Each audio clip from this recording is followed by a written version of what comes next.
Mga anak, kung nais niyong mapabuti ang kinabukasan niyo sa hinaharap, huwag na huwag kayo magsasawang pakinggan ang payo ng inyong mga magulang.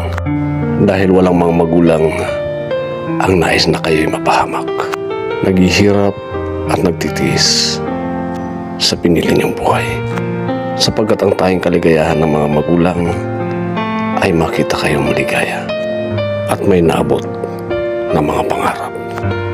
Masakit mang pakinggan ang mga payo ng mga magulang, ngunit mas masakit kung wala ng magulang na magpapayo sa inyo.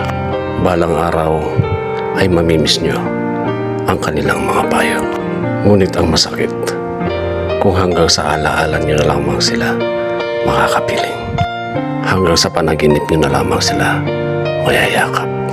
At hanggang sa mga alaala nyo na lamang maririnig ang kanilang mga payo. Balang araw, marirealize nyo na tama ang kanilang mga payo.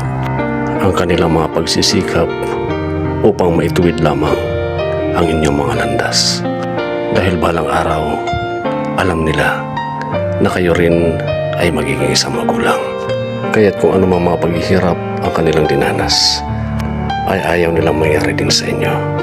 Kaya't habang sila ay nabubuhay, huwag kayong magsasawang pakinggan ang kanilang mga payo at isabuhay nyo ang kanilang mga tagubilin.